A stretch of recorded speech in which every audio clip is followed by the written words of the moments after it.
Student, শিক্ষা coaching সেন্টারের তরফ থেকে তোমরা যারা 2025 সালে উচ্চ মাধ্যমিক দেবে, অর্থাৎ আগামী বছর যারা উচ্চ মাধ্যমিক দেবে, তাদের বাংলা টেক্সট বইয়ের একটি গুরুত্বপূর্ণ চ্যাপ্টার হচ্ছে রূপনারায়ণের কূলে। এই কবিতাটি 2025-এর উচ্চ মাধ্যমিক পরীক্ষার্থীদের জন্য অত্যন্ত জরুরি। এখান থেকে শর্ট কোশ্চেন এবং বিশেষ করে বড় প্রশ্ন তোমরা কমন পাবেই, কারণ এখান থেকে প্রশ্ন তোমাদের এবারে হবে। তো এই কবিতাটি আমি তোমাদেরকে আজকে খুব ভালো করে লাইন বাই লাইন বুঝিয়ে দেবো, তোমরা একটু বুঝে নাও। আর যদি মনে করো যে কিছু লিখে নেবে, সেটাও তোমরা কিন্তু লিখে নিতে পারো। আমি কবিতাটি পড়ানোর সময় যা যা বলবো তোমরা একটু নোটও করে নিতে পারো, কোনো অসুবিধা নেই। আর কবিতাটি শুরু করার আগে তোমাদেরকে বলবো, আমার ভিডিওটা ভালো লাগলে একটি লাইক, কমেন্ট ও সাবস্ক্রাইব করো, আর যতটা পারো পরিমাণে শেয়ার করো, ঠিক আছে? তো শুরু করছি। রূপনারায়ণের কূলে, এটি রবীন্দ্রনাথ ঠাকুরের লেখা। রবি ঠাকুর যখন তার জীবনের শেষ পর্যায়ে এসে উপস্থিত হয়েছেন, সেই সময় তার ঠিক মৃত্যুর প্রায় মাস দেড় থেকে 2 মাস আগে আর কি এই কবিতাটি লেখা হয়েছিল। 1941 সালের 13 এবং 14 মে এই কবিতাটি কিন্তু লেখা হয়, ঠিক আছে? 2 দিন ব্যাপী কবিতাটা লেখা হয়। আর কবিতাটি যে কাব্যগ্রন্থের অন্তর্গত করা হয়েছিল সেটি হচ্ছে শেষ লেখা কাব্যগ্রন্থ। এই শেষ লেখা কাব্যগ্রন্থের 11 সংখ্যক এটি কবিতা, এবং যেটি কবির মৃত্যুর পর এটি প্রকাশিত হয়েছিল বাংলা 1348 বঙ্গাব্দে, ঠিক আছে?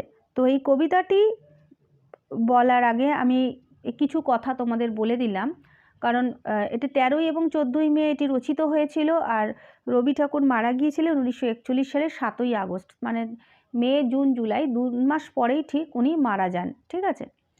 তো কবিতার মধ্যে দিয়ে কবি তার জীবনের অন্তিম পর্যায়ে, অর্থাৎ শেষ পর্যায়ে এসে তিনি জীবনকে যা উপলব্ধি করলেন সেটি কিন্তু, অর্থাৎ জীবনবোধে তিনি যা প্রাজ্ঞ হয়ে উঠেছিলেন সেটি কিন্তু এই কবিতার মাধ্যমে তিনি তুলে ধরেছেন, ঠিক আছে? তো রূপনারায়ণের কূলে কবিতাটি শেষ লেখা কাব্যগ্রন্থের অন্তর্গত, তোমরা লিখে নিও। আর এখানে রূপনারায়ণ বলতে আমরা সাধারণত বুঝে থাকি দক্ষিণবঙ্গের কোনো নদীকে বুঝি, যাকে আমরা রূপনারায়ণ বলে থাকি। কিন্তু কবি এখানে রূপনারায়ণ বলতে কবি তার জীবনের শেষ পর্যায়ে এসে এই রূপময় বিশ্বকে কি অনুধাবন করেছেন সেটিই কিন্তু এখানে ব্যক্ত করেছেন, ঠিক আছে? কবি বলছেন, রূপনারায়ণের কূলে জেগে উঠিলাম, অর্থাৎ তিনি রূপনারায়ণ বলতে রূপময় বিশ্বে তিনি একদিন জেগে উঠলেন। জানিলাম এ জগৎ স্বপ্ন নয়, অর্থাৎ তার মনে হয়েছিল যে জগৎটা হয়তো স্বপ্নের মধ্যে দিয়ে যাচ্ছে, কিন্তু তিনি বুঝতে পারলেন যে এই জগৎটা কিন্তু স্বপ্ন নয়, এই জগৎটা হচ্ছে কঠিন বাস্তব। রক্তের অক্ষরে দেখিলাম আপনার রূপ। রক্তের অক্ষর বলতে কবির জীবনে কবি 2টো বিশ্বযুদ্ধ দেখেছে। বিশ্বযুদ্ধের মধ্যে যে ধ্বংসের লীলা, যে ধ্বংসলীলা হয়েছে, যে রক্তক্ষয় হয়েছে, কবি সেটা দেখেছেন। এবং তাই কবি বলেছেন, রক্তের অক্ষরে দেখিলাম আপনার রূপ, অর্থাৎ এরই মধ্যে তিনি যে বেঁচে ছিলেন, তিনি যে পৃথিবীর যে অচল অবস্থা, যে অস্থিরতা দেখেছেন, সেটাই কবি বলছেন যে রক্তের অক্ষরে দেখিলাম আপনার রূপ, চিনিলাম আপনারে আঘাতে আঘাতে বেদনায় বেদনায়। কবি নিজেকে চিনলেন, কিভাবে চিনলেন? আঘাতে আঘাতে বেদনায় বেদনায়। তার কারণ কবির জীবনে অনেক প্রিয়জনের মৃত্যু কবি দেখেছেন। তার প্রিয় দাদা, প্রিয় বৌদি, তার সন্তান, তার স্ত্রী, তাদের মৃত্যু একের পর এক কবির জীবনে ঘটে গেছে। এগুলি যখন কবি দেখেছেন, তাই কবি বলছেন, আমি নিজেকে চিনতে পারলাম আঘাত পেয়ে পেয়ে, বেদনা পেয়ে পেয়ে। তাই কবি বলেছেন, চিনিলাম আপনারে আঘাতে আঘাতে বেদনায় বেদনায়। সত্য যে কঠিন, কারণ কবির জীবনের সত্যগুলো হলো কঠিন সত্য, অর্থাৎ এই সত্যগুলোকে সাধারণত মেনে নিতে পারে না মানুষ। এই যে এত দুঃখ, এত তার ছেড়ে যাওয়া প্রিয়জন চলে যাওয়া যে বেদনা, ঠিক আছে, কবি পেয়েছেন। তাই কবি বলছেন, সত্য যে কঠিন, অর্থাৎ সত্যই একমাত্র কাউকে কিন্তু বঞ্চনা করে না। কঠিনেরে ভালোবাসিলাম। কবির এই কঠিন সত্যগুলো অর্থাৎ এত দুঃখ কষ্ট এগুলোকেই কিন্তু কবি ভালোবাসলো। কেন ভালোবাসলো? কবি জানে এগুলোকে আঁকড়ে ধরেই আমার জীবনটাকে কিন্তু এগিয়ে নিয়ে যেতে হবে। তাই কবি বলেছেন এই সত্যকেই ভালোবাসিলাম।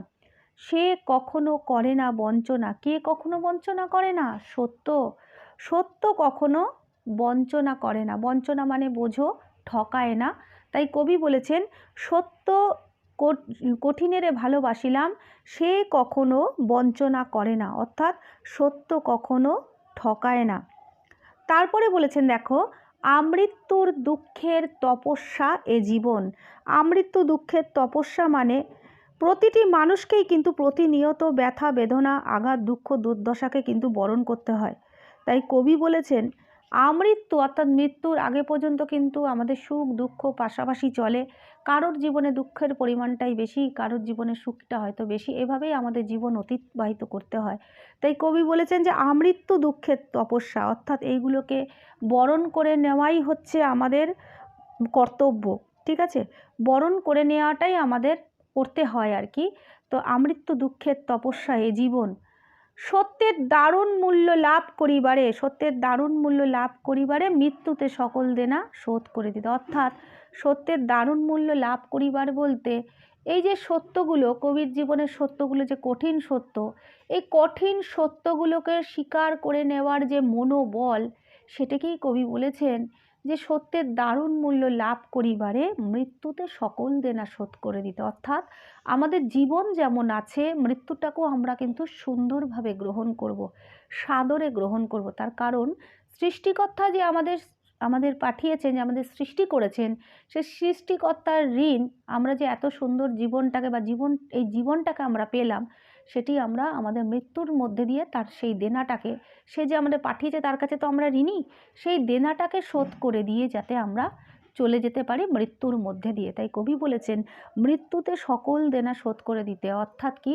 আমরা জীবনে যা যা কিছু অর্জন করে থাকি আমরা কিন্তু সেগুলো মৃত্যুর কাছে কিন্তু সেগুলো শোধ করে দিই, অর্থাৎ মৃত্যু দিয়ে আমরা সেই দেনাগুলোকে শোধ করে দিয়ে পৃথিবী থেকে আমরা চলে যাই। ঠিক আছে, তাই কবি এই কবিতার মধ্যে দিয়ে আমাদের খুব সুন্দরভাবে আমাদেরকে জীবন দর্শন বুঝিয়েছেন। কবিতাটি তোমরা খুব ভালো করে পড়বে। আর এই কবিতা থেকে যে সমস্ত শর্ট কোশ্চেন আসবে আমি পরবর্তী ভিডিওতে সেই শর্ট কোশ্চেনগুলো দিয়ে দেবো, তোমরা একটু ওগুলো লিখো। আমি একদম 100% কমন বলতে পারি, যদি কোনো শর্ট কোশ্চেন যা আসবে এখান থেকে আসবে। ঠিক আছে, তোমরা কিন্তু খুব ভালোভাবে আমার শর্ট কোশ্চেনগুলোকে ফলো করো, আমার চ্যানেলটা ফলো করো, ভালো লাগলে লাইক কমেন্ট ও সাবস্ক্রাইব করো। আর পারলে আমার ফেসবুক পেজটাও তোমরা ফলো করতে পারো। আজকে তবে এটুকু রইল।